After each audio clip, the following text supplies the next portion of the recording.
একবার দুইজন খুব ভালো বন্ধু একসাথে মরুভূমির মধ্য দিয়ে যাচ্ছিল। তারা পথ চলতে চলতে বিভিন্ন বিষয়ে কথা বলছিল। কথার এক পর্যায়ে তাদের কোনো একটি বিষয়ে ঝগড়া হলো এবং সে ঝগড়ায় প্রথম বন্ধুটি দ্বিতীয় বন্ধুকে একটি চড় মেরে বসল। দ্বিতীয় বন্ধুটি কষ্ট পেল, কিন্তু প্রথম বন্ধুটিকে কিছুই বলল না।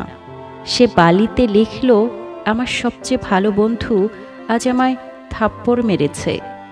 বন্ধু দুটি আবারও হাঁটতে শুরু করলো এবং হাঁটতে হাঁটতে একটি মরুদ্যানের সামনে এসে উপস্থিত হলো। তারা সেখানে পানিতে গোসল করতে মনস্থির করল।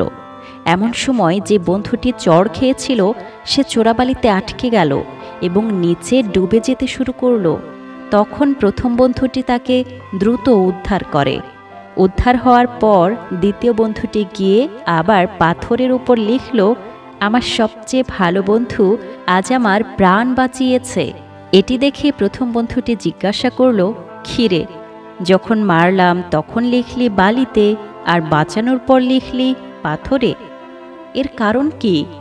তখন দ্বিতীয় বন্ধুটি উত্তর দিল, যখন আমাদের কেউ কষ্ট দেয় সেটা বালিতেই লেখা উচিত, যাতে ভালোবাসা এবং মায়ার বাতাস তা মুছে ফেলতে পারে। কিন্তু যখন কেউ আমাদের উপকার করে সেটা পাথরে খোদাই করে রাখতে হয়, যাতে কোনো কিছুই সেটাকে মুছে ফেলতে না পারে। আসলে আমাদের নিজেদের মধ্যে ছোট ছোট বিবাদ হতেই পারে, কিন্তু তা মনে পুষে রাখতে নেই, কারণ বড় বিপদগুলোতে কাছের মানুষগুলোই এগিয়ে আসে। সৌহার্দ্য, সম্প্রীতি আর ভালোবাসার মাধ্যমে আমাদের পৃথিবীটা সুন্দর হয়ে ওঠে। ছোট ছোট মান অভিমান যাতে আমাদের সম্পর্কগুলোকে নষ্ট করতে না পারে।